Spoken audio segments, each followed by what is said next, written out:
Yang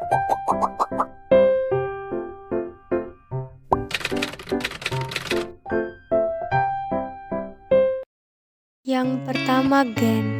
Gen merupakan unit terkecil dari materi genetik yang mengendalikan sifat-sifat hereditas organisme. Gen terdiri atas DNA yang terpintal oleh protein histon dan tersusun dalam deret secara linear dan beratur di dalam lokus-lokus pada kromosom.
Materi kedua, DNA. DNA adalah suatu asam nukleat yang merupakan penyusun gen di dalam inti sel. DNA menyimpan segala informasi biologis dari setiap makhluk hidup dan beberapa virus.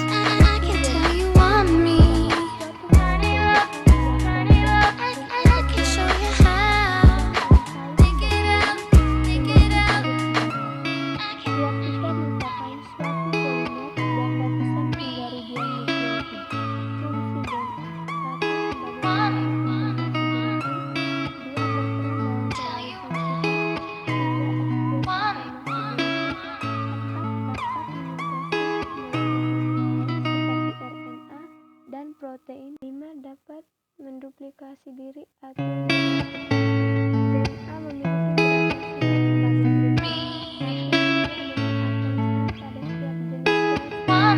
dua kandungan DNA dalam sel bergantung sifat ploidi, genom atau jumlah kromosom. 3 bentuk DNA pada inti sel eukariotik seperti benang yang tidak bercabang, sedangkan pada sel prokariotik plastida dan mitokondria berbentuk sirkuler. Replikasi DNA. Replikasi DNA merupakan kemampuan DNA menggandakan diri sehingga diperoleh DNA baru. Replikasi DNA dibentuk pada saat terjadi pembelahan secara mitosis agar tiap-tiap sel hasil pembelahan mengandung DNA yang identik dengan induknya. Replikasi DNA dibedakan menjadi 3, yaitu 1. Replikasi konservatif, 2. Replikasi simokonservatif, 3. Replikasi dispersif. Enzim-enzim yang membantu proses replikasi. 1. Helikase berfungsi memutuskan ikatan hidrogen sehingga heliks ganda DNA terbentuk dan memisahkan terjadi rantai tunggal. 2. RNA primase berfungsi mengambungkan nukleotida RNA sehingga membentuk primer kelas lain asam nukleat.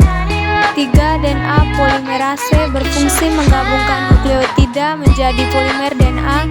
4. DNA ligase berfungsi menyambungkan fragmen-fragmen DNA yang baru terbentuk menjadi rantai DNA lengkap. 5. Toposimerase berfungsi untuk mematahkan tegangan ikatan pada heliks ganda DNA sehingga membuka heliks ganda dapat dimulai. Materi ketiga, RNA. RNA adalah marker molekul polinukleotida berupa rantai tunggal atau ganda, tetapi tidak berpilih seperti pada DNA. Rantai pada RNA juga pendek-pendek karena dibentuk melalui transkrip fragmen-fragmen DNA. Tidak seperti DNA yang umumnya ditemukan di dalam inti sel, RNA banyak ditemukan di dalam ribosom atau sitoplasma. Keberadaan RNA di dalam sel tidak tetap karena mudah terurai dan harus dibentuk kembali. RNA merupakan suatu polinukleotida yang tersusun atas banyak ribonukleotida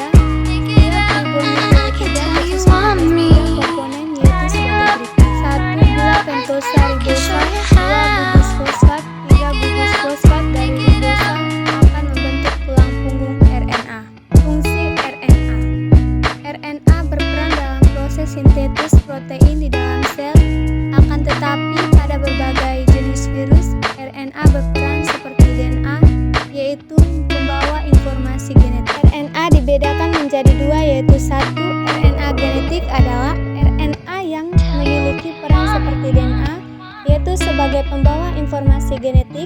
RNA tipe ini hanya terdapat pada beberapa jenis virus. Dua, RNA non-genetik adalah RNA yang tidak berperan sebagai informasi genetik, tetapi hanya berperan dalam proses sintetis protein. RNA tipe ini terdapat pada organisme yang memiliki DNA. Materi keempat, kromosom. Kromosom adalah benda-benda halus seperti protein yang berfungsi sebagai pembawa dan penyimpan informasi genetik individu. Kromosom terdiri atas zat-zat yang mudah menyerap inti sel. Di dalam sel tubuh, kromosom terdapat berpasang-pasangan. Sepanjang kromosom ini disebut sebagai kromosom homolog, yaitu kromosom yang memiliki bentuk, ukuran, dan komposisi yang sama atau hampir sama karena berasal dari induk yang sama.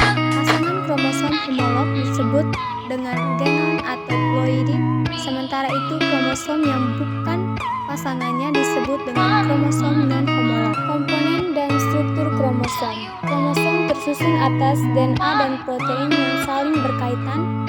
Protein penyusun kromosom ada dua macam, yaitu protein yang bersifat basa dan protein yang bersifat asam.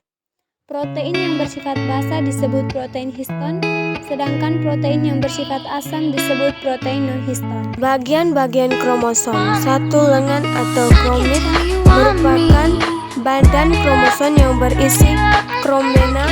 Kromenam merupakan benang kromosom yang dikelilingi oleh matriks lengan.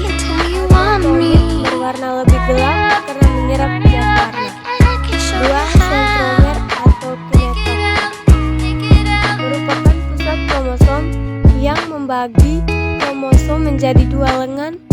Sentromer tidak mengandung gen dan terjadi karena konstruksi mengecil primer. Sentromer berwarna lebih terang karena kurang menyerap zat warna. 3. Kromomer merupakan bagian kromenema yang mengalami penebalan di dalam kromosom. Terdapat lokus yang menjadi tempat kedudukan gen. Kromosom sendiri terdiri dari berapa tipe? 1. Tipe metasentrik. 2. Tipe submetasentrik. 3. Tipe ekarisentrik. 4. Tipe telosentrik.